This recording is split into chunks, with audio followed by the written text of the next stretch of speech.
पावनेभ्यो वैष्णवेभ्यो नमो नमः। नमो महावदन्याय कृष्ण प्रेम प्रदायते कृष्णाय कृष्ण चैतन्य नाम्ने गौरत्विषे नमः। हे कृष्ण करुणा सिंधो दीनबंधो जगत्पते गोपेश गोपिका कांत राधा कांत नमोस्तुते।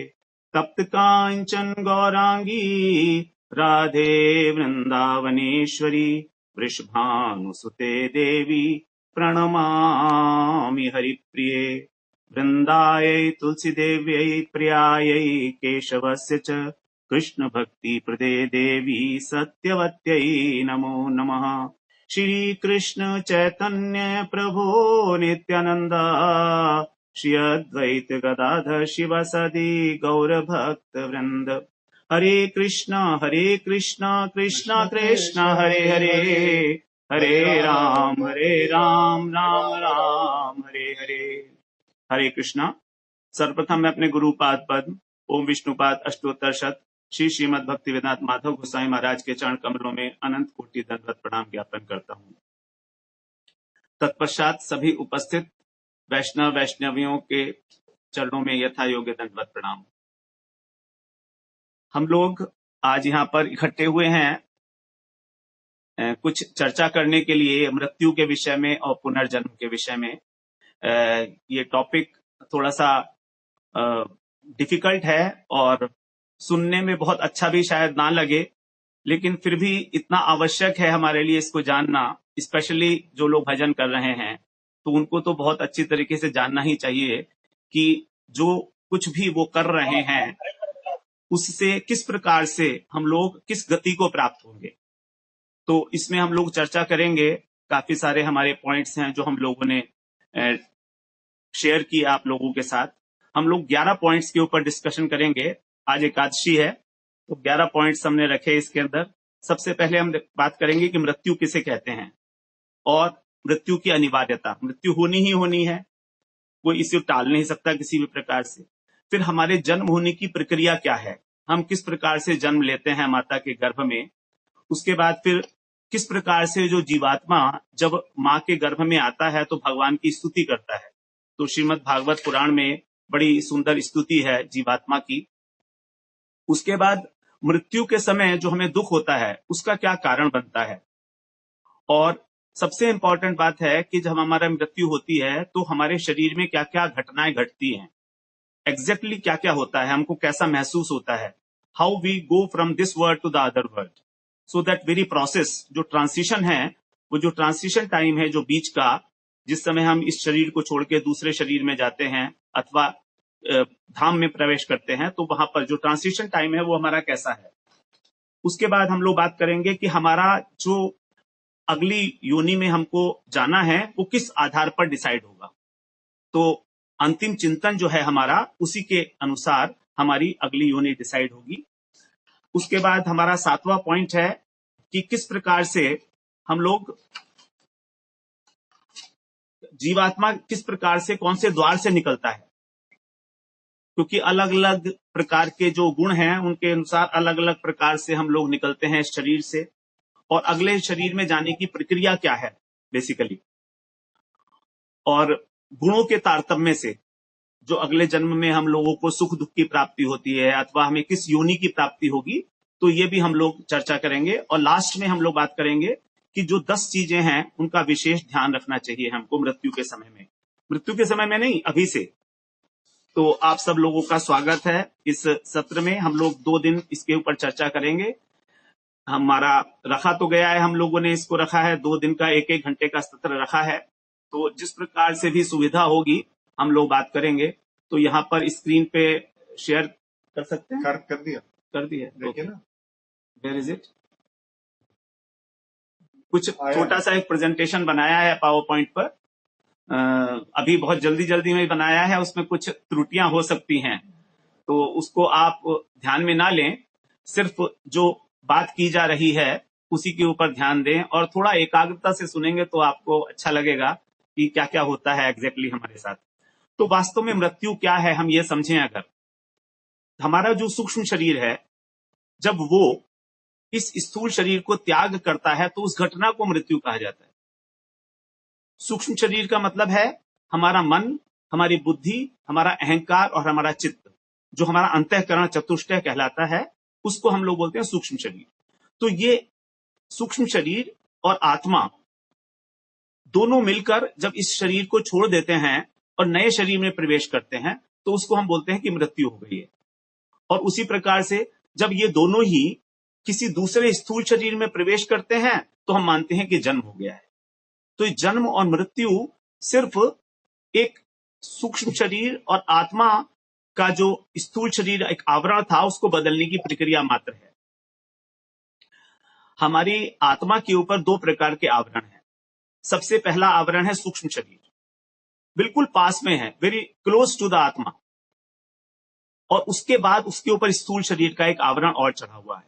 तो मृत्यु में केवल स्थूल शरीर हमारा नष्ट हो जाता है, उसका पतन हो जाता है और हम लोग सूक्ष्म शरीर के साथ दूसरी जगह में, दूसरे स्थूल शरीर में प्रवेश कर लेते हैं। अब मृत्यु तो होनी ही होनी है, इसमें किसी प्रकार का कोई संदेह नहीं है किसी को भी। हम लोग चारों तरफ देखते हैं, आसपास सबकी मृत्यु हो रही है, हमारी भी मृत्यु होनी है। तो मृत्यु के विषय में बात करना, कई लोग तो कहते हैं अपशकुन है, क्यों ऐसी बातें करते हो, मौत की बात क्यों करते हो, मरने की बात क्यों करते हो। लेकिन जब आप देखेंगे, भजन करेंगे, तो आपको जी जानना चाहिए कि मृत्यु क्या है। That is the most important point. वो जो पॉइंट है, जब हम लोग शरीर को छोड़ते हैं, वो हमारी जितनी भी लाइफ है अभी तक की, उसका एग्जामिनेशन है। So that is just the exam, total exam. हमारा एक क्षण के अंदर वो एग्जाम हो जाता है। जैसे हम 1 साल पढ़ाई करते हैं, उसके बाद जाकर 3 घंटे में जो लिखते हैं वही सब कुछ फाइनल होता है। तो उसी प्रकार से हमने ये जीवन किस प्रकार जिया है, ये एक क्षण में ही डिसाइड हो जाएगा। So that particular moment is very very sacred moment and a lot of things happen in that time. So that's what we are going to discuss about. भगवान ने कहा है गीता में, जातस्य ध्रुव मृत्यु ध्रुवम जन्म मृत्यस्य च तस्मात् अपरिहार्ये अर्थे न त्वं शोचितुमर्हसि, कि तुमको शोक नहीं करना चाहिए। अर्जुन को बोला कि भाई, जब तुम्हारा जन्म हुआ है तो मृत्यु तो होनी ही होनी है, और मृत्यु होगी तो फिर जन्म भी होगा। ये तो अवश्यम भावी है, ना तो इसको आज तक कभी कोई टाल पाया और ना टालेगा। तो we are a part of this system only.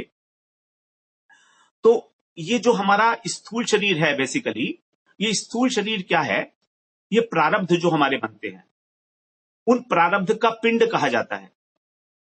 प्रारब्ध का पिंड, प्रारब्ध का पिंड का मतलब है कि हमारे को इस जीवन के अंदर कितनी आयु होगी हमारी, कितने हमको भोग मिलेंगे, ये सब डिसाइडेड है। It is already pre decided. हम लोग उसके अंदर किसी प्रकार का कोई फेरबदल नहीं कर रहे हैं। जो प्रारब्ध जब हमारे नष्ट हो जाएंगे तो शरीर को छोड़ना ही पड़ेगा। उदाहरण के लिए जरा समझें, जैसे एक व्यक्ति ट्रेन में बैठता है, कहीं जाना है उसको, बॉम्बे जाना है। अब वो उसने ट्रेन में टिकट ले लिया बॉम्बे तक का, तो रास्ते में जब वो जा रहा है 15-20 घंटे की जर्नी में, तो he is seeing a lot of people. काफी सारे लोगों से उससे बातें हो रही हैं, चर्चा हो रही है, किसी से प्रेम भी हो जाता है, शेयरिंग होती है, खाना पीना साथ होता है, प्रेम भी कर बैठते हैं। लेकिन हमें उतरना तो पड़ेगा ही ना बॉम्बे में, क्योंकि टिकट तो हमारा बॉम्बे तक का है, उसके बाद आगे हम जा ही नहीं सकते।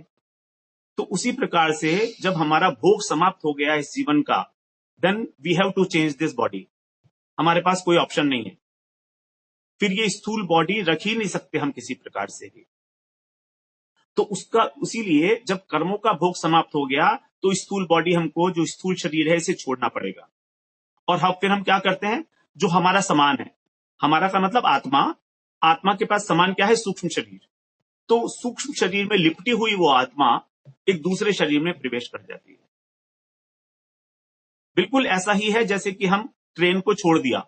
जब ट्रेन को छोड़ते हैं तो अपना सामान भी तो उठाकर लेकर जाते हैं। तो सामान क्या है हमारा, हमारा जो मन, बुद्धि, अहंकार और चित्त, जो कुछ भी हम लोगों ने इस जीवन के अंदर उसको अशुद्ध किया है या शुद्ध किया है, जैसा भी किया है वैसा, तो वही हमारा सामान है। तो वो हमारा सामान जो है चला जाएगा और हम लोग उसके साथ दूसरी बॉडी में, दूसरे स्थूल शरीर में प्रवेश कर जाएंगे।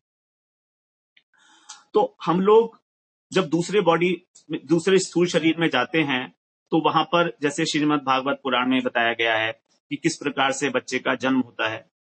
जब वो माता के गर्भ में जाता है तो उल्टा लटका होता है, और प्रथम माह में उसका अंदर सिर बनता है उसका, उसके बाद फिर उसके हाथ पैर बन जाते हैं, उसके बाद फिर उसके नाखून बनते हैं थर्ड माह में,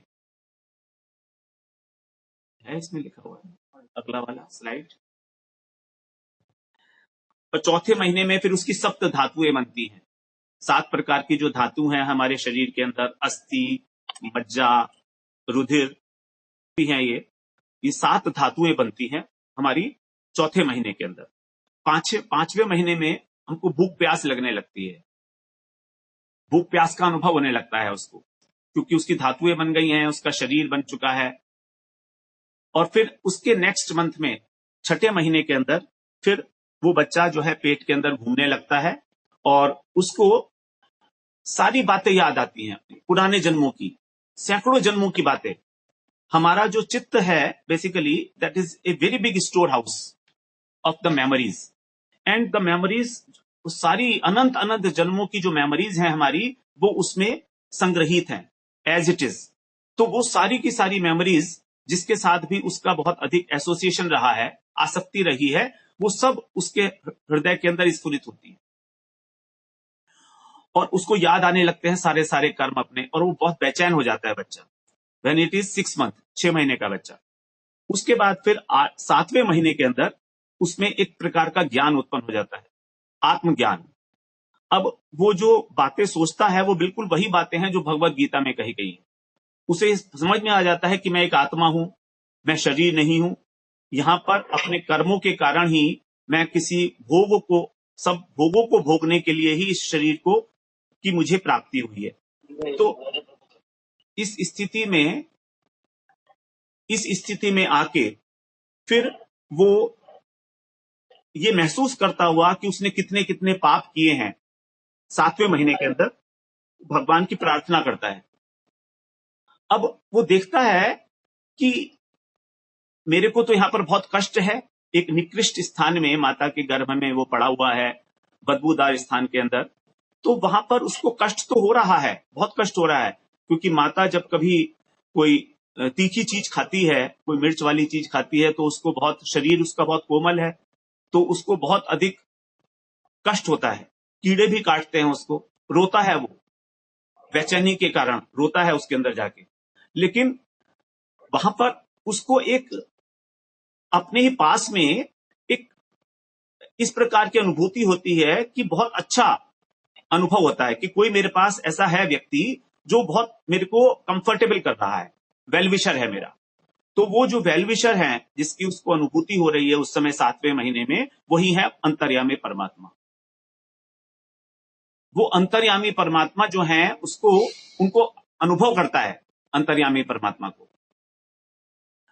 अब अंतर्यामी परमात्मा को अनुभव करके फिर उसके हृदय के अंदर से जो है एक प्रकार की प्रार्थना निकलती है। और श्रीमद् भागवत पुराण के अंदर जो कपिल और देवहूति संवाद है, भगवान कपिल देव जो हैं वो बता रहे हैं देवहूति जी को कि किस प्रकार से वो प्रार्थना करता है अपने जीवन के लिए, भगवान की जो प्रार्थना करता है, बड़ी सुंदर प्रार्थना है। वो स्लाइड में दिखा सकते हैं क्या? आगे देखिए आया होगा, एक प्रार्थना है, बड़ी सुंदर है, हम उसको एक बार देखें अगर स्लाइड में आ जाए तो। देखो कुछ आ रहा है, मैं बोल दिया फ्रंट पे आएगा, फ्रंट पे आएगा तो ये आया। तो हम उसको प्रार्थना को सुन लेते हैं, क्या है, कुछ 4-5 पॉइंट्स हैं उसके अंदर। वो बता रहे हैं उसमें सबसे पहले तो वो बोलता है कि मैं बहुत अधम हूं, अधम जीव हूं मैं। उसको अपनी पाप का स्मृति, बिल्कुल ऐसा लग रहा है जैसे उसने अभी किए हैं वो सारे पाप, इसीलिए मैं आपकी शरण में आ गया हूं, आप मुझे शरण में ले लीजिए। और मैं तो यहां पर पाप और पुण्य के अंदर बिल्कुल बद्ध होके पड़ा हुआ हूं, लेकिन मैं जो है यहां पर सूक्ष्म उपाधि से ग्रस्त हूं, और आप सूक्ष्म उपाधि से ग्रस्त नहीं है, क्योंकि वो तो वेल विशर है, अंतर्यामी भगवान है, भगवान में तो किसी प्रकार की उपाधि नहीं है। तो क्योंकि मैं ग्रस्त हूं सूक्ष्म उपाधि के कारण, इसलिए मुझको बहुत अधिक दुख का अनुभव हो रहा है। और आप क्या हैं? आप तो अखंड ज्ञान स्वरूप हैं। मैं आपको नमस्कार करता हूं। फिर बोलता है वो कि आपकी कृपा से ही मुझे ये ज्ञान हो रहा है, आत्मज्ञान, और आप मुझे इस नरक से निकालिए। ये देखिए, वो जो गर्भ के अंदर जीव आत्मा है, उसको ये अनुभूति हो रही है कि वो गर्भ में है, वो नरक में है। तो कह रहा है कि वो मुझे नरक से मेरे छुटकारा दिलवाइए मेरे को आप, क्योंकि ये जो संसार है ये अंधकूप की भांति है। मतलब अंधा कुआं होता ना, जैसे जंगल के अंदर आप जा रहे हैं, उसके ऊपर कुछ पड़ा हुआ है, घास पड़ी हुई है, यदि उसके ऊपर से जा रहे हैं तो उसके अंदर गिर जाएंगे, और अंधेरा है, नीचे पता नहीं सांप बिच्छू क्या क्या है उसके अंदर। तो संसार की उपमा उस जीवात्मा ने अंधकूप के रूप में दी है। ये अंधकूप उस जीवात्मा को जो गर्भ के अंदर है, उसे मालूम है कि ये संसार अंधकूप के तरीके से ही है, और उसको यह भी मालूम है कि जब हम बाहर निकलेंगे इस गर्भ से, जब मैं बाहर निकलूंगा तो ये जो माया है वो मेरे को घेर लेगी। He is well aware of it. उसको मालूम है कि माया मेरे को घेर लेगी बाहर जाके। और भगवान से कह रहा है कि आपका अत्यंत उपकार है कि मेरे को इस प्रकार की स्मृति है, और इस स्मृति के होने के कारण मैं आपको केवल नमस्कार कर सकता हूं, क्योंकि मेरी कंडीशन अभी बहुत खराब है। मैं यहाँ पर बद्ध अवस्था में पड़ा हुआ हूं। यदि मैं आपका भजन पूजन कुछ करना चाहूं, कोई सेवा करना चाहूं आपकी, तो नहीं कर सकता। तो क्या करूंगा? मैं आपको केवल नमस्कार कर सकता हूं। तो यहाँ पर बद्ध जीव अंतर्यामी परमात्मा को नमस्कार कर रहा है और कह रहा है कि बस मेरी इतनी ही सामर्थ्य है कि मैं आपको नमस्कार कर सकता हूं, आप उसको स्वीकार करें। उसके बाद एक वो बड़ी इंपॉर्टेंट बात बोलता है। वो बोलता है कि ठीक है, ये संसार जो है अंधकूप की भांति है, और ये जो गर्भ है ये भी नरक की भांति है, लेकिन फिर भी मुझे ऐसा लगता है कि इस नरक में रहना ज्यादा अच्छा है। मैं चाहता हूं कि इस नरक में रहूं, संसार कूप में ना गिरूं, क्योंकि वहां पर तो माया जो है निकलते ही मुझको मेरे ऊपर अधिकार कर लेगी, और मेरे अंदर अहम भावना जो है, अहम वृत्ति मेरे अंदर उत्पन्न हो जाएगी। क्योंकि माया का जो स्वरूप है वो है हमारा मैं और मेरा। तो जो अहम वृत्ति है हमारी, अहंता और ममता, यही है माया का स्वरूप। तो उस जीवात्मा को ये मालूम है कि अहंता और ममता में आकर वो फंस जाएगा बाहर आके, और अभी उसका जो आत्मज्ञान है वो इंटैक्ट है। उसे लग रहा है कि हाँ, मैं अपने ज्ञान के आधार पर, जो आपकी कृपा से मुझे इस समय अनुभूति हो रही है, उसके आधार पर मुझे ऐसा लगता है कि मैं अपनी बुद्धि से ही अपना उद्धार कर लूंगा। ये बोलता है वो कि मुझे इस आत्मज्ञान के आधार पर इतना विश्वास है कि मैं इस बुद्धि से अपनी, और आपको नमस्कार करता हुआ, आपकी शरणागति ग्रहण करता हुआ मेरा उद्धार हो जाएगा। ये बात वो कह रहा है भगवान से, अंतर्यामी परमात्मा से। तो मुझे आप बाहर मत निकालिए, मैं यही ठीक हूं। तो नरक में रहना मैं इस संसार के अंदर रहने से भी ज्यादा श्रेष्ठ समझता हूं, क्योंकि यदि मैं संसार सागर में चला गया एक बार, तो फिर उसके बाद मैं वहां से कब निकलूंगा ये मैं कभी नहीं जान सकता। मुझे कभी भी यह बात समझ में नहीं आएगी, इतनी बुरी तरीके से मैं वहां पर फंस सकता हूं कि संसार चक्र में फंसने से अच्छा तो एक बार नरक भोगना है। इस गर्भाशय से मुझे यहीं पर रखिए। तो बड़ी आश्चर्यजनक बात है जो कह रहा है जीवात्मा वहां पर। लेकिन क्या होता है, तभी जो गर्भ के अंदर जो प्रसव वेदना है, जो वायु है, तो उसको नीचे की ओर धकेलती है और वो माता के गर्भ से बाहर आ जाता है। अब जब माता के गर्भ से बाहर आता है तो एक बहुत संकीर्ण रास्ते से आता है, तो उसका जो श्वास है वो अवरुद्ध हो जाता है, सांस रुक जाती है उसकी, और जो उसकी स्मरण शक्ति है, अभी वो जो सारी बातें सोच रहा था, इतना ज्ञान था उसको, भगवत गीता का ज्ञान था ऑलमोस्ट, है ना, तो ये सारा का सारा ज्ञान उसका लुप्त हो जाता है, सारा अनुभव उसका खत्म हो जाता है, और वो यहाँ पर आकर फिर एक साधारण बच्चे की तरह से रोने लगता है, और माया उसको ग्रास कर लेती है। और ये हमें पता भी है कि जैसे ही बच्चा माता के गर्भ से बाहर आता है, माया उसको जकड़ लेती है। मैं और मेरा का फंदा, सब कुछ भूल जाता है वो। इसीलिए तो आपको पता होगा कि जब सुखदेव जी अपनी माता के गर्भ में थे, तो वहां पर कितने 12 वर्ष रहे थे या 16 वर्ष रहे थे, 16 वर्ष रहे थे सुखदेव जी अपनी माता के गर्भ में, निकल ही नहीं रहे थे, निकल ही नहीं रहे थे। व्यास जी ने कहा कि भाई तुम्हारी माता को कष्ट हो रहा है, तुम निकलो। तो सुखदेव जी कहते हैं नहीं, मुझे मालूम है कि बाहर आते ही मुझे माया घेर लेगी। वो कहते हैं निकलेंगे। तो बोले अच्छा तुम ये बताओ तो कि क्या तरीका है तुमको बाहर निकलने का। तो बोले ऐसा है कि जब तक माया रहेगी तब तक नहीं आऊंगा, माया को रोक लोगे आप तो मैं बाहर आ जाऊंगा। तो व्यास जी ने कहा कि अच्छा ठीक है, मैं माया को रोकता हूं।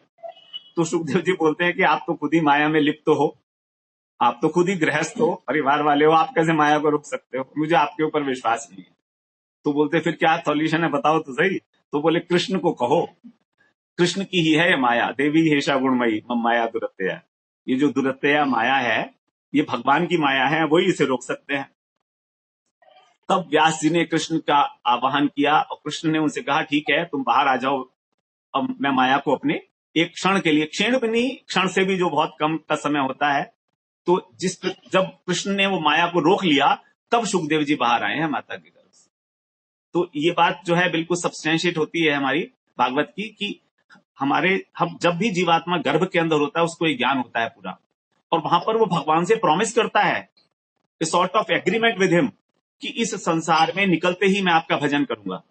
वो एक सॉर्ट ऑफ एग्रीमेंट होता है भगवान से, है ना, कि आप मुझे निकाल दीजिए, मैं आपका भजन करने के लिए तैयार हूं। मुझे समझ में आ गया है कि केवल भजन ही करना चाहिए और कुछ नहीं करना चाहिए। तो लेकिन फिर भी जब हमारी मृत्यु होती है तो हमको दुख मिलता है। प्रेजेंटेशन बना नहीं है वो आया तो है कुछ, शेयर हो रही है ऑलरेडी, उसने भेजा तो है कुछ, भेजा शेयर कर सकती है, आया हो रही है, वो हमें नहीं दिख रही है। अच्छा हो रही है, चेंज करते हुए आ रही है ना। अच्छा ओके। तो फिर जो हमें मृत्यु के समय में कष्ट होता है, ये हमारा नेक्स्ट पॉइंट है। इसके दो ही कारण हैं, आसक्ति और हमको जबरदस्ती इस स्थूल शरीर से निकालना। आसक्ति के कारण इस शरीर में हमारी इतनी आसक्ति होती है, बचपन से ही तो हमने इसको लालन पालन किया है, बड़ा सहेज के रखा है, अच्छी प्रकार से सुख सुविधाओं में रखा है। तो जब कोई इसको निकालेगा आत्मा को इस शरीर से बाहर, तो कष्ट तो होगा। अगर मान लीजिए हम अपने घर में बैठे हैं और हमें कोई बाहर से कोई व्यक्ति आए और हमसे कहे कि तुम अभी इस घर से छोड़ो, ये घर को तुम्हें छोड़ना पड़ेगा, अभी छोड़ना पड़ेगा, बिल्कुल, तो हमें कष्ट होगा कि नहीं होगा। और मृत्यु तो कभी बता के आती नहीं है कि हम पहले से इंतजाम कर लें, तो ये सारा का सारा कष्ट होता है हमको। तो इस प्रकार से जब हमको जबरदस्ती वो निकालता है कि अब तुम इसमें एक क्षण भी नहीं रह सकते शरीर में, तो कष्ट तो होगा ही होगा। लेकिन यदि हम पहले से कुछ तैयारी कर लें, अपना सामान उमान मटेरियल पैक कर लें, अटैची लगा लें, अच्छे अच्छे कपड़े उसके अंदर पैक कर लें, है ना, तो फिर हम लोगों को किसी प्रकार का कोई कष्ट नहीं होगा। अगर हम इस प्रकार का सोच लें तो हमें ये सोचना है। इसका माइक चल रहा है किसी का, कोई बंद कर दें तो अच्छा होगा, देखना क्या करें। अब किसी का माइक चल रहा है तो आप लोग बंद कर लें थोड़ा सा, तो अच्छा होगा। है माइक चल रहा है किसी का? किरण है कोई, किरण, उनका माइक चल रहा है। तो यदि हम लोग अपनी पैकिंग कर लें सामान की अच्छी प्रकार से, तो फिर हमें कोई दुख नहीं होगा।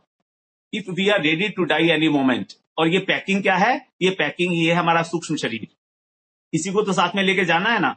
और इस सूक्ष्म शरीर में क्या रखा है, हमारे मन, बुद्धि, अहंकार और चित्त। तो हम लोग जो काम कर सकते हैं वो केवल मन बुद्धि के ऊपर ही कर सकते हैं, क्योंकि मन का जो वृत्ति है वो है इच्छा करना, संकल्प विकल्प करना। ये हमको समझ में आती है कि हम कैसे क्या क्या इच्छा कर रहे हैं, क्या हमारे संकल्प हैं, क्या विकल्प हैं, ये मन की इच्छाएं हैं, वो हमको समझ में आती है। दूसरी बात है बुद्धि। बुद्धि का मतलब निर्णय करना, कि इस संकल्प विकल्प के अंदर, इन इच्छाओं के अंदर कौन सी इच्छा पूरी करनी चाहिए और कौन सी इच्छा पूरी नहीं करनी चाहिए, ये निर्णय करेगी बुद्धि। तो ये भी हम लोगों को समझ में आती है बात। लेकिन अहंकार इससे ऊपर है, सूक्ष्म है, और चित्त उससे भी अधिक सूक्ष्म है। तो हम लोग अहंकार और चित्त के लेवल पर वर्क नहीं कर सकते। अगर हम चाहें कि अपनी अहंता को बदल ले, हम चाहें कि हम ये बात को भगवान के नित्य भक्त हैं, नित्य दास हैं। तो किताबों में पढ़ के बौद्धिक स्तर पर जानकर भी हम इस बात को नहीं समझ पा रहे हैं, अनुभव में नहीं कर पा रहे हैं। इसका कारण यही है कि हम अपनी अहंता के अंदर परिवर्तन इतना आसानी से नहीं कर सकते। जब तक लगातार हमारी बुद्धि इस बात को स्वीकार नहीं करेगी सुदृढ़ रूप से कि मैं कृष्ण का दास हूं, और उसका अनुभव नहीं करेंगे हम, तब तक हमारी अहंता में कृष्ण का दासत्व नहीं आ सकता। तो अपने मन से इस संसार की आसक्ति को हटा के हमें कृष्ण के प्रति जो आसक्ति है उसको करना है, बस इतना ही है। आत्मा का स्वभाव है, क्योंकि आत्मा चेतन वस्तु है, और आत्मा का स्वभाव है इच्छा शक्ति, क्रिया शक्ति और अनुभव शक्ति। हम उसको चेंज नहीं कर सकते। वही जो है हमारे मन के अंदर प्रतिभासित होती है, क्योंकि मन एक बहुत कवरिंग है उसके चारों तरफ। तो यद्यपि मन जड़ है, यद्यपि मन, अहंकार, बुद्धि, ये सब जड़ वस्तु हैं, सूक्ष्म शरीर क्योंकि प्रकृति के द्वारा बनाई हुई है, लेकिन तो भी आत्मा के पास होने के कारण आत्मा का जो प्रकाश है वो इनके अंदर रिफ्लेक्ट हो रहा है। इसलिए इनको हम लोग चेतनाभास बोलते हैं। चेतनाभास, चेतन नहीं है लेकिन चेतनाभास है, आभास है, प्रतिबिंब है। अब हम सोचते हैं कि हमारा मन जो कर रहा है वही हमारी आत्मा कर रही है। इसका कारण है कि हमने अपने सूक्ष्म शरीर को ही सोच रखा है कि यही हमारी आत्मा है। स्थूल शरीर और सूक्ष्म शरीर का इस आत्मा के साथ आइडेंटिफिकेशन, तादात्म्य जिसको बोलते हैं, यही है हमारी एक मेन प्रॉब्लम। तो इसका हम आसक्ति को नहीं हटा सकते। ये आसक्ति हमारी मिसप्लेस्ड है संसार की ओर। बस अब हमको क्या करना है, इसको उठाकर भगवान की ओर लगा देना है, इतना सा ही करना है। लेकिन इतना ही बहुत मुश्किल काम है। अगर हमने भगवान में आसक्ति कर दी तो धीरे धीरे हमारी सारी विचारधारा जो है, हमारे जितने कार्यकलाप हैं, जितनी चेष्टाएं हैं, वो सब भगवान के लिए होने लगेंगे। तो फिर हमारे से कोई काम नहीं होगा, कर्म हम नहीं करेंगे, सब सेवा हो जाएगी। कर्म और सेवा में बहुत थोड़ा सा ही अंतर है। वो कर्म अपने लिए किया जाता है और सेवा भगवान के लिए की जाती है, बस इतना से तो अंतर है। वही का वही रोटी बनानी है, उसी तरीके से काम करना है सारा, लेकिन वो भगवान की प्रसन्नता के लिए हो गया। तो यहां पर आसक्ति जो है इस शरीर के अंदर, यही है हमारे दुख का कारण जो हमको मिलता है मृत्यु के समय में। हम लोगों का टाइम है 11 बजे से 12 बजे तक, तो हम लोग इसका बाद में थोड़ी देर 10 मिनट अगर आपके कोई प्रश्न है तो उसको भी ले सकते हैं, है ना। और तब तक अभी हमारे पास 20 मिनट और हैं, तो हम लोग 20 मिनट अभी चर्चा करेंगे। उसके बाद फिर जो आपके प्रश्न अगर आ रहे हैं मन में कोई, तो आप पूछ सकते हैं वॉइस के थ्रू या लिखकर, चैटिंग के थ्रू आप लिखकर भेज सकते हैं, तो that will be easier for us. ये जरूरी नहीं है कि मैं आपके हर एक प्रश्न का उत्तर दे सकूं, लेकिन जितना भी मेरे को सुना है मैंने प्रभु जी से, वो मैं चेष्टा करूंगा, गुरु जी से जो बताए हैं हमको। तो इसीलिए हमको सबसे बड़ी है इंपॉर्टेंट तैयारी रखनी चाहिए। मृत्यु एक ऐसी वस्तु है जिसकी हमेशा तैयारी होनी चाहिए। I should be ready for death the next moment, अगले क्षण। क्या मैं तैयार हूं इसके लिए? हर क्षण मुझे मृत्यु के लिए तैयार होना पड़ेगा, क्योंकि मृत्यु 7 दिन में से किसी भी दिन आ सकती है। परीक्षित महाराज की मृत्यु 7 दिन की थी ना, तो हमारा 7 दिन वो कोई भी दिन हो सकता है, सोमवार से लेकर रविवार तक।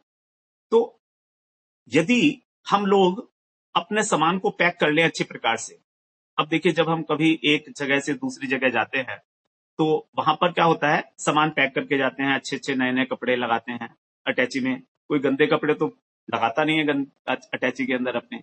तो उसी प्रकार से यदि हम, जो हमें समय मिला है परिमार्जन करने का अपने मन और बुद्धि को इस जीवन के अंदर, वो हमें कर ही लेना चाहिए। अब ये देखते हैं हम मृत्यु के समय क्या क्या होता क्या है, what happens exactly at the time of death. This is very crucial for us to understand. जैसे ही हमारी मृत्यु होने को होती है, वैसे ही हमारे स्मृति पटल के अंदर, हमारी मेमोरी में, इस जन्म के अंदर जो भी हमने कर्म किए हैं, पाप और पुण्य, जिसके अंदर भी हमारी बहुत अधिक आसक्ति रही है, वो बड़ी स्पष्ट रूप से हमको दिखाई देने लगते हैं। हमको सब कुछ दिखाई देने लगता है कि क्या क्या किया है मैंने। अब आप कहेंगे कि हम लोग 60, 70 वर्ष, 80 वर्ष की आयु तक जिंदा रहे, तो क्या एक क्षण में ऐसा हो सकता है? क्यों नहीं हो सकता है? जब हम 1 वर्ष तक पढ़ाई करते हैं अपने एग्जाम के लिए, 1 वर्ष तक पढ़ते हैं ना, उसके बाद जब एग्जाम होता है तो बच्चा क्या करता है? वो किताब उठाता है और उसको 15 मिनट के अंदर ही फ्लिप कर देता है पूरी किताब, आधा घंटे के अंदर, एग्जाम से पहले हर एक पेज को पलटता है और कहता है कि हाँ हाँ बस मैंने सब कुछ देख लिया। तो that is a review stage. तो वो रिव्यू कर रहा है अपनी एक्टिविटीज को, जो भी उसने की है। तो इस प्रकार से हम लोग उस एक क्षण के अंदर ही सब कुछ रिव्यू कर लेते हैं, जो कुछ भी हमने किया है। वो बच्चा जब देख रहा है अपने एग्जाम के लिए, तो उसको मालूम है कि कौन सी चीज इंपॉर्टेंट है, उसी के ऊपर वो थोड़ा सा रुकेगा और फिर पेज पलट लेगा, फिर थोड़ा सा रुकेगा, हाँ इसको एक बार दोबारा देख लूं, इस फॉर्मूले को देखेगा और फिर पेज पलट देगा, हाँ हो गया हो गया हो गया, हाँ इसका एग्जाम का ऐसे होगा, ये है। इस तरीके से करके वो खटाखट जो है रिव्यू कर लेता है। और हम कहते हैं अरे तुमने 1 घंटे में इतनी किताब पढ़ ली, 300 पेज की? बोले हाँ पढ़ ली मैंने, हो गया, नाउ आई एम रेडी। तो that is the review stage. तो वहां पर हमको 1 घंटा भी नहीं मिलता है, it is a very small fraction of time which we are given, but because हमारा जो मन है तो उसकी स्पीड इतनी ज्यादा है, we can't even imagine it. जो लाइट की स्पीड है वो कुछ भी नहीं है। लाइट की स्पीड तो बहुत कम है, 3 to 10 सेंटीमीटर पर सेकेंड पढ़ी थी हम लोग, यही है ना, 3 to 10 सेंटीमीटर पर सेकेंड। लेकिन हमारा मन तो यहां से बैठे बैठे अभी तो गोलोकधाम में भी जा सकता है, वैकुंठ में भी जा सकता है ना। तो इस प्रकार से हमारी मन की इतनी स्पीड है कि हम लोग इमीडिएटली ये सारा रिव्यू कर सकते हैं और करते हैं हम लोग। और जहां पर हमारी आसक्ति रही है वहां पर हम अटक जाते हैं। जैसे हमने कोई बहुत बड़ा कोई हिंसा का कार्य किया है, हत्या की है, कोई बहुत निकृष्ट कार्य किया है, वहां हम रुकते हैं, उसको अच्छी तरीके से देखते हैं और फिर हमें कष्ट की अनुभूति होती है, पश्चाताप होता है कि मैंने ये काम क्यों किया, भगवान ने जीवन मुझे इसलिए दिया था क्या। ये ऑटोमेटिकली वो हृदय के अंदर ये बात आ जाएगी कि बहुत अधिक पश्चाताप होता है उस समय, और इसीलिए उस पश्चाताप की अग्नि के अंदर जो है वो जीवात्मा जो है रोता है, हृदय के अंदर अपने रोता है, वो ये मैंने कर कैसे दिया, कैसे हो गया ये। तो इसको बोलते हैं रिव्यू स्टेज।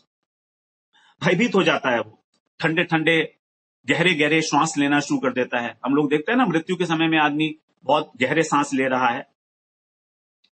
फिर दूसरी स्टेज जब आती है तो उसको उसके कमरे में जो उसके चारों तरफ लोग खड़े होते हैं उनको पहचानना बंद कर देता है। उसकी आंखें तो खुली हैं लेकिन वो पहचान नहीं पाता है एग्जैक्टली कि ये कौन है। He is not able to memorise कि इनका नाम क्या था, इनके साथ मेरे क्या संबंध थे, सिर्फ फटी फटी आंखों से एकमात्र देखता रह जाता है उनको। फिर थर्ड स्टेज के अंदर उसकी जो सुनने की शक्ति है, श्रवण शक्ति, कानों की, कोई इसको आवाज दे रहा है तो भी वो कहता है, कुछ गर्दन नहीं हिलाता, उसको महसूस ही नहीं होता। तो हमारी जो श्रवण शक्ति है ये हमारी चली जाती है नेक्स्ट स्टेज में। उसके बाद फिर जो हमारी स्पीकिंग पावर है, बोलने की शक्ति, कुछ बोलना चाह रहा है, बिस्तर पर लेटा है, सब लोग बोल रहे हैं कि कुछ बताओ हमको। जैसे जो बहुत पैसे वाले लोग होते हैं उनके बच्चे पूछते हैं कि तुम्हारा कहाँ कहाँ पर अकाउंट रखा हुआ है, सीक्रेट अकाउंट, हमें बता दो, है ना, तुम्हारा कोड नंबर क्या है, लॉकर का नंबर क्या है, ये सारी चीजें पूछते हैं बच्चे लोग, है ना, कुछ तो बोलो। लेकिन उसकी तो वाणी अवरुद्ध हो गई है, तो सुनने के बाद उसकी वाणी अवरुद्ध हो जाती है। ये सब एक्चुअल होता है। और उसको फिर प्यास लगती है बहुत। जब प्यास लगती है तो बोलना चाहता है कि भाई मुझे प्यास लगी है, मेरे को कोई पानी डालो हाथ में, लेकिन अभी हाथ चल रहे हैं उसके, अभी हाथ एक्टिव है, तो हाथों से वो इशारा करता है, ऐसे ऐसे करके हाथों से छूता है। तो दाढ़ी होती है तो दाढ़ी पे ऐसे हाथ फिराता है, इस तरीके से गालों पे हाथ फिराता है, मुंह पे हाथ फिराता है कि मेरे को पानी चाहिए, प्यास लगी है मुझको। धीरे धीरे उसके हाथ भी निष्क्रिय हो जाते हैं। फिर वो पैर पटकने लगता है, और पैर पटकता है बहुत तेजी के साथ, बहुत तेजी के साथ पैर पटकता है। वो इधर उधर करवट लेता है, करवट ले सकता है अभी तो करवट लेता है। धीरे धीरे पैर पटकने की शक्ति खत्म हो गई उसकी। उसके बाद फिर वो जो है निष्क्रिय हो जाता है और चित्त लेट जाता है बिल्कुल। Now he is just lying there. अब उसके गले से, ये आपको सुन के कोई डर तो नहीं लग रहा होगा, I hope so, this is what is going to happen with us. मतलब हमें ये सब अभी से जान लेना चाहिए कि ये अगर हो रहा है तो कोई बहुत बड़ी बात नहीं है, तो नॉर्मल है, सबके साथ होना है ना। अगर आपने किसी की मृत्यु देखी है तो आपको पता भी होगा ये सब कुछ होता है, किसी के साथ ज्यादा किसी के साथ कम। उसके बाद फिर लास्ट में क्या होता है, उसके गले से एक आवाज निकलती है, घड़घड़ाहट की आवाज होती है, ओ करके। ऐसा लगता है जैसे कि बहुत वायु चल रही है और पीपल के पत्ते खड़क रहे हैं। जब हवा चलती है तो पीपल के पत्तों के खड़कने की आवाज आती है, घड़घड़ाहट का आवाज होता है उसके गले से। गले से आवाज होने का एक कारण है कि हमारी अंदर जो हमारी प्राण वायु है, उसके अंदर उदान वायु वो गले में है, उसका स्थान। हमारे शरीर में जो वायु है, क्योंकि हम सब वायु से, प्राण वायु से तो जिंदा है ना, तो ये प्राण जो है 5 प्रकार का होता है। बहुत टेक्निकल सी बातें हैं, थोड़ा सा समझनी पड़ेंगी। वायु 5 वायु नहीं, प्राण। प्राण। प्राण 5 प्रकार का होता है और 5 प्रकार का ही उप प्राण होता है। मैंने पीपीटी के अंदर प्रेजेंटेशन में लिखा भी है, हाँ आपको मिल जाएगा, बाद में देख सकते हैं आप उसे। तो प्राण जो है हमारा, वो तो होता है जो हमारे हम लोग छोड़ते हैं बाहर, जो हम बाहर छोड़ते हैं वायु, उसको बोलते हैं प्राण। अपान वो वायु है जो हम अंदर खींचते हैं, प्राण अपान। उसके बाद समान, समान वायु जो है वो हमारे हृदय, हमारे शरीर के अंदर समीकरण करती है, हमारा डाइजेशन, फूड वगैरह जो है हमारा, उसको सब डाइजेस्ट करती है। उसके बाद फिर होता है व्यान। व्यान का मतलब है वो सारे शरीर में घूमती है, वायु जिसको बोलते हैं हम। तो कहीं पर अटक जाती है तो हमारे यहाँ दर्द होने लगता है, वायु का रोग हो जाता है ना, तो हमारा जो ब्लड हमारे शरीर के अंदर सर्कुलेट होता है वो व्यान वायु से होता है। उसके बाद एक और वायु है, उसका नाम है उदान। उड़ान नहीं, उदान। ये उदान, इसका स्थान होता है कंठ में हमारे। अब इस कंठ से, कंठ वाली जो वायु है, इसके साथ, क्योंकि जब आत्मा निकलने को होती है सूक्ष्म शरीर के साथ, तो वो किसी ना किसी प्रकार की वायु का आश्रय लेगी। तो इस उदान वायु का आश्रय लेकर वो निकलती है बाहर शरीर से हमारे। 5 प्रकार के जो प्राण थे, प्राण अपान समान व्यान, इनके तो चारों के काम हो गए। उदान का मतलब है जो गले से, गले के अंदर वायु है, तो ये इसके साथ जो है हमारे प्राण बाहर निकलते हैं। आत्मा, प्राण का मतलब आत्मा, तो आत्मा और सूक्ष्म शरीर इस प्राण, इस उदान वायु का अवलंबन करके इस शरीर को छोड़ता है। उसी प्रकार से 5 उप प्राण भी होते हैं, जैसे नाग, कूर्म, क्रिकर, देवदत्त और धनंजय। तो नाग जो है जैसे डकार लेते हैं हम लोग, जम्भाई लेते हैं। कूर्म का मतलब पलक झपकते हैं, जम्भाई लेने का हमारा देवदत्त है उसका नाम। क्रिकर का मतलब है खांसना, खांसते हैं तो क्रिकर है, उसका नाम दिया हुआ है, उसका एक नॉमेनक्लेचर है। और धनंजय, जो धनंजय प्राण है, उप प्राण, ये हमारे शरीर में मरने के बाद भी रहता है। हम लोग मरने के बाद भी हमारे शरीर में एक प्रकार का वायु रहती है। कई बार ऐसा देखा जाता है कि कोई व्यक्ति मर गया है मान लीजिए, तो अगर हम उसकी उसकी शरीर को वैसा ही छोड़ दें वहां पर, तो उसके जो बाल है ना, जो दाढ़ी वाड़ी है, वो थोड़ी सी बढ़ती है, नाखून भी बढ़ते हैं एक दो कुछ घंटे के लिए। तो क्योंकि उसके अंदर धनंजय प्राण है, तो ये प्राण जो है बाद में छोड़ता है शरीर को, कुछ समय के बाद छोड़ता है। बहुत डिटेलिंग इसकी मेरे पास अवेलेबल नहीं है कि कितने घंटे बाद किस स्टेज में छोड़ता है, बट इसको हम उप प्राण बोलते हैं।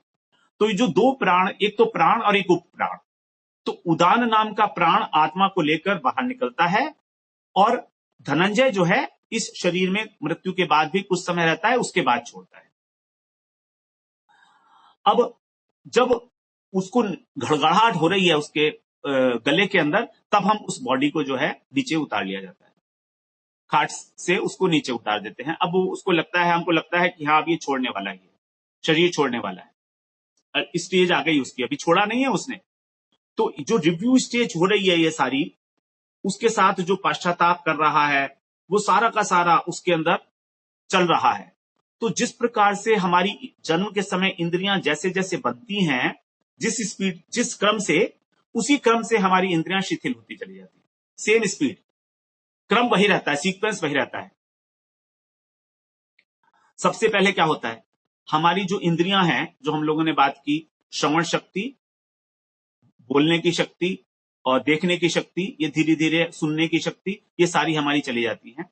तो सबसे पहले जो इंद्रियां हैं हमारी, 5 इंद्रियां और 5 कर्मेंद्रियां, इनके अंदर जो शक्ति है वो मन के अंदर विलीन हो जाती है। अभी थोड़ी सी इंपॉर्टेंट बात है, जरा ध्यान से सुन लीजिएगा, है ना। 5 ज्ञानेंद्रियां हैं, 5 कर्मेंद्रियां हैं। 5 ज्ञानेंद्रियां कौन कौन सी है हमारी? कर्ण, चक्षु, और कौन सी है? नासिका, त्वचा, नासिका, त्वचा, जीव। जीवा। ये 5 हमारी ज्ञानेंद्रियां हैं। और वाक, पाद, पाणी, उपस्थ और पायु, ये 5 कर्मेंद्रियां हैं। तो ये पांचों की 5, 10 की 10 मन के अंदर विलीन हो जाती हैं, मिल जाती हैं, मर्ज हो जाती हैं। अब इंद्रियों का व्यापार खत्म। इंद्रियां हमको बाहरी जगत से जोड़ती हैं। बाहरी जगत से कौन जोड़ता है? इंद्रियां। तो हम अब बाहरी जगत से किसी भी प्रकार का अनुभव अपने मन को अंदर ग्रहण नहीं कर सकते। मन रिसीव नहीं करेगा आप कुछ भी। लेकिन अभी मन मरा नहीं है, अभी मन जिंदा है। अभी मन के अंदर पूरी की पूरी जान है। मन संकल्प विकल्प कर सकता है, सोच सकता है, वो रिव्यू कर रहा है सारी घटनाओं को जो भी मेरे साथ घटी हैं। अब ये मन जो है यहां पर इस अवस्था में, इसको हम बोलते हैं मरणासन्न अवस्था। अभी मन अलाइव है।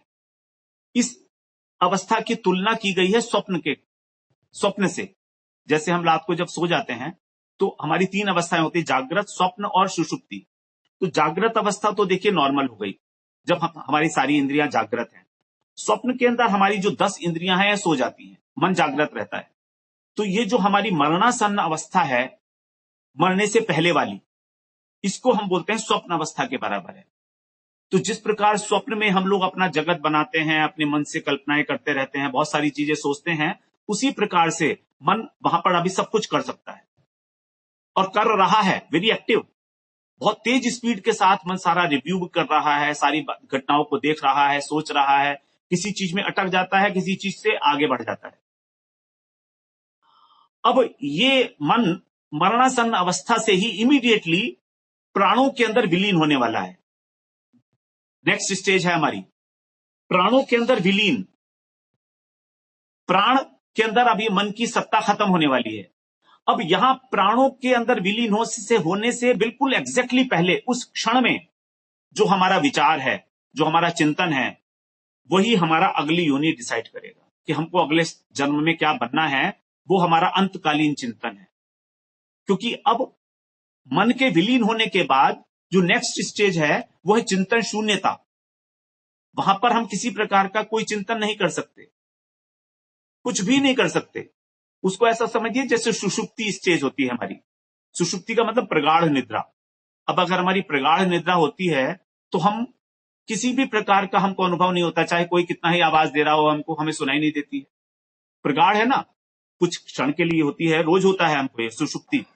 तो ये जो दूसरी थर्ड स्टेज है चिंतन शून्यता की, उसमें आने से पहले जो मरणासन्न अवस्था है, उस मरणासन्न अवस्था की जो लास्ट पॉइंट है, वहां पर मेरे मन में जिस प्रकार का चिंतन होगा उसी प्रकार का भाव मुझे प्राप्त होगा। यम यम वापि स्मरण भावम त्यजतन्ते कलेवरम तत्तमेवैति कौन्ते सदा तद्भाव भावितः। इसी के लिए भगवान ने 8वें अध्याय में 6ठे श्लोक में कहा है यम यम वापि स्मरण भावम। जिस जिस भाव का स्मरण करता हुआ व्यक्ति अपने इस शरीर को त्यागता है, उसी भाव को प्राप्त होता है। और किस भाव का स्मरण करता है? उस भाव का स्मरण करता है जिससे हमेशा हम लोग, जिस भाव को हम हमेशा चिंतन करते रहे हैं जीवन भर, सदा तद भाव भावित। भगवान ने बड़ा स्पष्ट बताया है पूरा कि अगला जीवन हमें कैसा जीना है, हमें अभी डिसाइड करना है। हमें उसी भाव में आज जीना है और निरंतर जीना है। अगर हम उस भाव में जिएंगे तो वही हमारा अंतिम स्टेज पर अंतिम चिंतन होगा। क्योंकि अंतिम स्टेज के ऊपर हमारे पास ये स्वतंत्रता नहीं होती कि हम अपने चिंतन को बदल लें। कुछ लोग ऐसा मानते हैं कि अरे अभी तो चलो ठीक है, आराम से घूमो फिरो, खाओ पियो, बाद में जो है भगवान का नाम ले लेंगे। भगवान ने कहा है ना कि मेरा नाम। तो व्हाट वी कैन डू, हम सोचते हैं कि नहीं भगवान का नाम बाद में ले लेंगे, लेकिन उस समय तो हमारा मन ही अपने हाथ में नहीं होता। अब आप सोचिए कि क्या स्वप्न हम अपने मन के अनुसार देख सकते हैं? आप जरा सोच के रहिए कि आज मुझे ये वाला स्वप्न देखना है, तो क्या आप वो स्वप्न देखेंगे? नहीं देख सकते, क्योंकि मन हमारी नहीं सुनेगा। वो अपना सिस्टम है उसका एक। जिस सारे दिन हम जिस बात से डील करते रहे हैं, वही बात रात को सपने में कहीं ना कहीं आएगी हमारे अंदर। आप ट्राई करके देखिएगा, सोने से पहले 1 घंटे किसी एक पर्टिकुलर सब्जेक्ट के ऊपर आप या तो पढ़िए उसको या सुनिए या जो भी करेंगे, उससे कोई रिलेटेड बात आपको स्वप्न में आ सकती है। यदि कोई स्वप्न याद रहता है तो, कई बार स्वप्न याद भी रहते हैं। तो ये बिल्कुल भूल जाना चाहिए हमको कि हम अंतिम समय में भगवान को याद करेंगे। सदा तद भाव भावित, जिस भाव से हम हमेशा भावित रहे हैं जीवन भर, वही हमारा अंतिम चिंतन होगा। बिल्कुल क्लियर है, इसमें किसी प्रकार का कोई संदेह, कोई संशय नहीं, जरा सा भी। तो we have to be very very careful about that point. स्मरण हमारे अधिकार में नहीं है, लेकिन चिंतन हमारे अधिकार में होता है। जागृत अवस्था में देखिए आप, 2 प्रकार की चीजें हैं, हमारा मन दोनों काम करता है, एक चिंतन है और एक स्मरण है। चिंतन बुद्धिपूर्वक किया जा सकता है। मैं आंख बंद करके किसी व्यक्ति के विषय में सोच सकता हूं कि वो व्यक्ति ऐसा था, उसने मुझसे ऐसा किया था, कुछ समय पहले मेरे साथ ऐसी ऐसी बातें हुई थी, ये चिंतन है। लेकिन किसी व्यक्ति का स्मरण करना अपने आप से हो जाए, अपने आप ऐसा नहीं है। स्मरण अपने आप से होता है, कोई बाहर से कोई ऐसी उद्दीपना होगी कि मेरा वो स्मृति जो है वो अवेकन हो जाएगी, जागृत हो जाएगी। तो हम लोगों के हाथ में हमारा स्मरण नहीं है। इसीलिए भगवान ने कहा अनन्यास चिंतयन्तो माम ये जना पर्युपासते। अनन्यास चिंतयन्तो माम, जो अनन्य भाव से निरंतर मेरा चिंतन करता है, तेषाम नित्याभियुक्ता नाम। तो भगवान ने यहां पर निरंतरता, नित्यता के ऊपर जितना बल दिया है भगवत गीता में, कहीं पर भी और नहीं है। तो इस प्रकार से जो हमारा अंतिम चिंतन है, उसको सुधारने के लिए हमें प्रयास करना है। और वो अंतिम चिंतन तभी होगा हमारा, जब हमारा अंतिम चिंतन तभी ठीक होगा, भगवान का चिंतन तभी होगा जब हमने उसका जीवन भर अभ्यास किया है, जब हमने एक बुद्धि में कन्विक्शन कर ली है कि हाँ, लास्ट मोमेंट पे मेरे को भगवान का नाम आना ही चाहिए, मेरे हृदय के अंदर स्फुरित होना चाहिए। मुकुंदमाला स्तोत्र के अंदर जो राजशेखर जी हैं, राजा कुलशेखर जी ने, उनकी बड़ी सुंदर स्तुति है इस विषय में। वो कह रहे हैं भगवान से कि हे कृष्ण, इस समय तो मैं आपका नाम ले रहा हूं, मैं आपका चिंतन कर रहा हूं, तो आप ऐसा करो कि अभी मेरे को उठा लो, अभी मार दो मेरे को इसी क्षण, क्योंकि अभी मैं आपके बारे में सोच रहा हूं तो आप मिलोगे। सदा तद भाव भावित है, मैं आपके भाव से भावित हूं।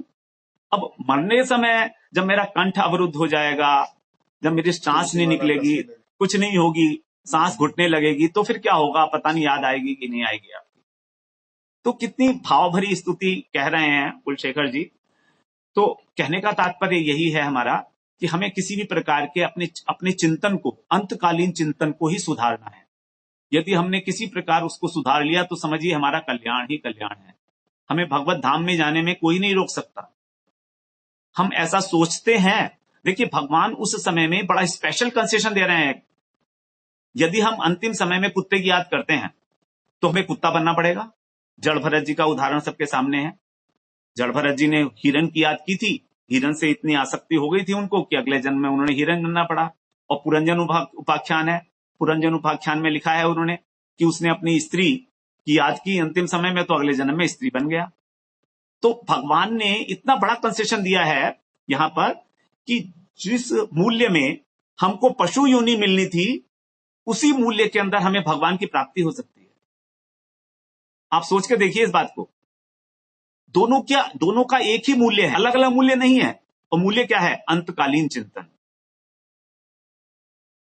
अंतकालीन चिंतन केवल, तो जिस मूल्य में मुझको पशु शरीर मिलना है अगला, उसी मूल्य के अंदर मुझको भगवत प्राप्ति हो सकती है। अब यदि इस स्पेशल कंसेशन को भगवान के मैं अवेल नहीं करता हूं, then I am the most stupid person in this world. है कि नहीं है? भगवान हमारी मृत्यु के समय बहुत अधिक लिबरल हो जाते हैं, उदार हो जाते हैं। वो चाहते हैं, उनका आग्रह है कि किसी प्रकार से ये व्यक्ति जो है मेरे पास आ जाए, व्हाटएवर, कैसे भी, येन केन उपायन है, किसी भी तरीके से चिंतन कर ले मेरा। लेकिन होता नहीं है। एक सेठ जी जब मर रहे थे तो उनके बच्चों ने उनके हाथ से 1 लाख रुपया दान कराया, गीता का पाठ करा सामने उनके बैठे हैं चारों तरफ, गीता का पाठ चल रहा है। सेठ जी मृत्यु शैया पर मरणासन्न अवस्था में है। सेठ जी को कुछ सुनाई दे रहा है, कुछ नहीं दे रहा है। थोड़ी देर बाद डॉक्टर ने कुछ इंजेक्शन वगैरह दिया, कुछ थोड़ी सी बॉडी के अंदर हलचल हुई, कुछ जान आई, तो बोलते हैं कि वो सामने बेटे को देख के बोलते हैं कि तू अभी तक दुकान में नहीं गया है, कितना बज गया है, तो अभी तक दुकान नहीं खुलवाई तूने। वो सेठ जी कह रहे हैं तूने अभी तक दुकान नहीं खुलवाई, क्योंकि सुबह सुबह दुकान खुलवाने का ही काम है सेठ जी का, सारी जिंदगी दुकान खुलवाते रहे। तो वो आज भी कह रहे हैं कि तू जाके दुकान नहीं खुलवा रहा है, यहाँ बैठा टाइम वेस्ट कर रहा है। अब सेठ जी को क्या बता, अब देखिए ना कि बच्चों ने तो उनके सब कुछ दान पुण्य किया, लेकिन सेठ जी का तो वही भाव है अभी भी।